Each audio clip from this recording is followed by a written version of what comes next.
You know, have you ever thought about an AI that could read, say, an entire library of books in a flash? And not just skim them, but actually remember every single detail, every connection, every little nuance. For a long time, that's been kind of the holy grail. Well, today, we're going to dive into a major breakthrough that gets us a whole lot closer to making that a reality. You'd think, hey, just give the AI more memory, right? Simple. But it turns out, the way most of these big language models are designed, trying to process huge amounts of text creates this massive computational traffic jam.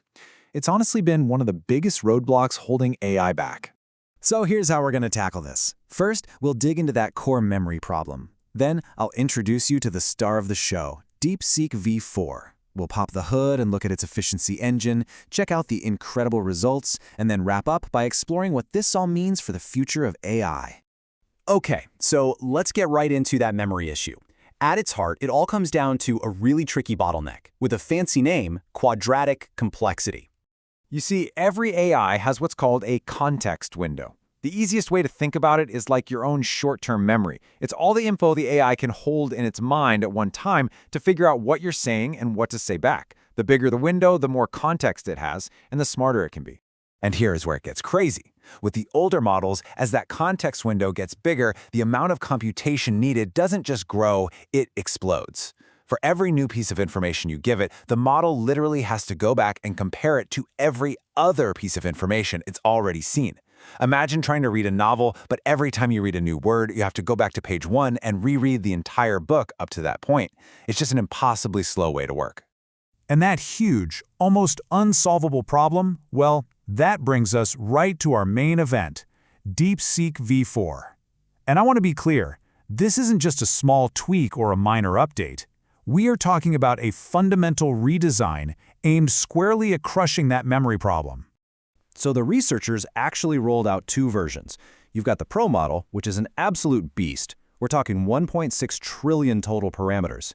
But the really clever part is that it only activates a small fraction of those for any given task, which is a super smart way to be efficient. And then you have the Flash version, which is leaner, but still incredibly powerful. And here it is. This is the number that's got everybody talking. 1 million tokens. To put that into perspective, that's roughly 750,000 words. We're talking about the ability to feed an AI entire books, massive code repositories, or years of financial reports, all in one go. This is a total game changer. Okay, so the big question is, how? How on earth did they pull this off? Let's dive into the technical magic that makes this whole thing possible. It really boils down to 3 core upgrades: a new kind of attention mechanism, a new way for the model's different layers to communicate with each other, and a new optimizer to train the whole thing more effectively. We're going to zero in on that first one, because it is the biggest piece of this puzzle. The main idea is actually brilliantly simple. Instead of that old, inefficient way of rereading everything, Deepseek V4's new hybrid attention is much smarter. It groups text into blocks and creates these compressed summaries. So when it needs to find relevant information, it just scans the summaries instead of the entire text. It's like reading the chapter summaries of a book instead of the whole thing over and over again. And if we drill down just a little bit, this hybrid attention actually uses 2 different compression techniques. You can think of it like having one super fast summarizer to get the big picture, and another, more detailed summarizer for finding the specific details. Together, they just slash the amount of data the model has to chew on. Okay, so the theory is cool, but what does this actually mean in practice? Let's look at the numbers, because they are absolutely staggering. First, memory. The KV cache is basically the model's working RAM. At that massive 1 million token scale, Deepseek V4 Pro needs only 10% of the memory its predecessor did. That's a 90% reduction. Just wow. And what about processing power? Well, it needs only about 27% of the computational horsepower. So it's not just holding way more information, it's processing it far more efficiently. It's cheaper to run, and it's faster. It's a win-win. These charts from the research paper really drive the point home.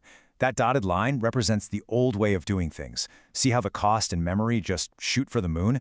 Now look at the solid blue lines. That's Deepseek V4. They stay low and flat. That is what a breakthrough looks like on a graph. So you might be wondering, okay, great, it's efficient. But did they have to sacrifice performance? Is it dumber? The answer is a resounding no. It's right up there competing with the top proprietary models on standard reasoning tasks, and on those long context tests, it's actually surpassing some of the best in the world. So, where does all of this leave us? Well, it feels like we are entering a totally new era of what the researchers themselves are calling long-context intelligence. I just love this quote from their paper. They're not just talking about building a better model. They're talking about unlocking the next frontier and paving the way for research into entirely new kinds of problems that were simply impossible to even think about tackling before.